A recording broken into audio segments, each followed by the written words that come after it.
نن چې محترمو زمونږ کوم وظیفه ده ډېره زیاته عظیم شانه او ډېره زیاته پاورفل وظیفه ده. محترمو سباله د محرم وړومبی تاریخ دی او څوک چې د محرم په وړومبي تاریخ باندې دا وظیفه کوي مفتی شفیع صاحب رحمت الله علیه فرمایي چې الله پاک به تمام مصیبتونه د دې خلکو نه لر کړي، تمام تکالیف به د دې خلکو نه لر کړي. یاد ساتئ محترمو، تاسو به پینو کاغذ راوالي او د آیت به یو څو پیرې ولیکئ، صرف 313 پیرې به دا ولیکئ، د ځان سره به کښېږدئ. انشاءالله العزیز الله پاک به ستاسو هر قسمه تکلیف ختم کړي، هر قسمه مشکل به الله پاک ستاسو ختم کړي. څومره ستاسو حاجات دي الله پاک به تاسو له حاجتونه پوره کړي. دې سره سره محترمو څومره ستاسو مالي مشکلات دي الله پاک به دې ختم کړي، څومره جاني ټینشنز دي انشاءالله العزیز چې څومره مسلې مسایل دي تمامې دا محترمو الله پاک ختم کړي. کوشش وکړئ دا پیغام خلکو سره شیر کړئ چې هغوی ته پته ولګي او دغه عمل سبا لپاره وکړي. بسم الله الرحمن الرحیم. شروع کوم د ډیر زیات بهونکي او د ډیر زیات مهربان رب په نوم باندې. زه ګواهي ورکوم د دې خبرې چې د الله پاک نه علاوه د عبادت لایق بل څوک نشته او نبی کریم صلی الله علیه و آله وسلم د الله پاک بنده او د الله پاک رسول. نن چې محترمو زمونږ کوم وظیفه ده ډیره زیاته عظیم شانه او ډیره زیاته کمال وظیفه ده. یاد ساتئ محترمو سباله یکم محرم دی او څوک چې په یکم محرم باندې دا وظیفه 314 پیرې ولیکي الله پاک به د انسان د هر قسمه فتنو نه وساتي، الله پاک به د انسان د هر قسمه بیمارونو ساتي. فرمایي چې الله پاک به د انسان د هر قسمه ټینشن نه او دغه رنګې د هر قسمه حاسدونو نه وساتي.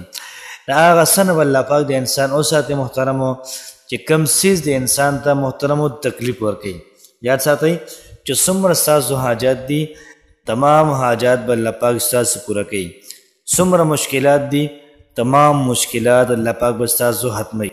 لیکن محترمو دا عمل د علماء کرامو له تجرباتو نه ثابت دی او مفتی شفیع صاحب رحمت الله علیه کوم چې دارالعلوم دیوبند نه فارغه دی هغوی په جواهر الفقه کې محترمو د بسم الله الرحمن الرحیم چې څومره حواس دي څومره د هغې خوبیانې دي محترمو دا یې پکې ذکر کړي دي.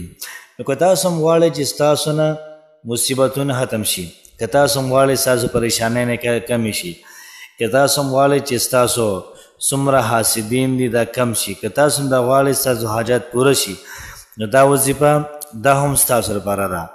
صرف محترمو په یقین سره وکئ، یقین کامل سره وکئ، انشاءالله العزیز الله پاک به ستاسو تمام حاجات پوره کوي.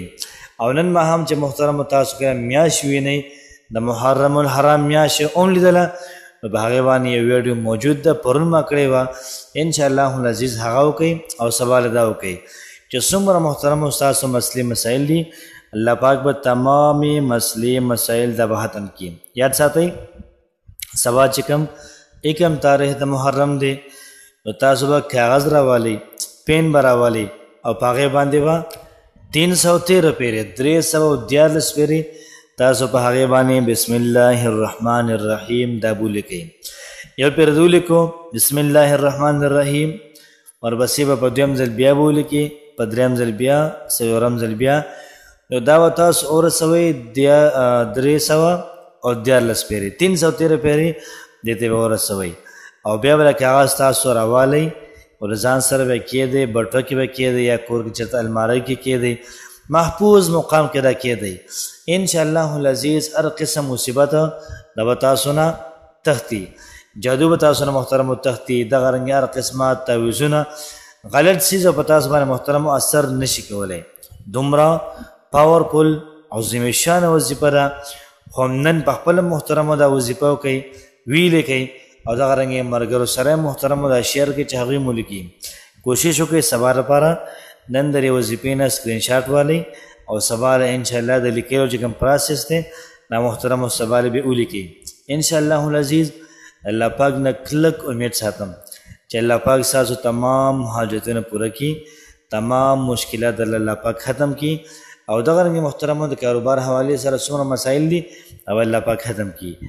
محترمو دا وظیفه چا ښودلې مفتی شفیع صاحب کوم چې د دارالعلوم دیوبند کې سبق ویلی او مفتی تقی عثماني صاحب دا د هغه محترمو زوی دی نن هم ژوندی دی خلک ورته مفتی اعظم پاکستان وایي الله پاک مو خوشحاله آباد ساته السلام علیکم ورحمة الله وبرکاته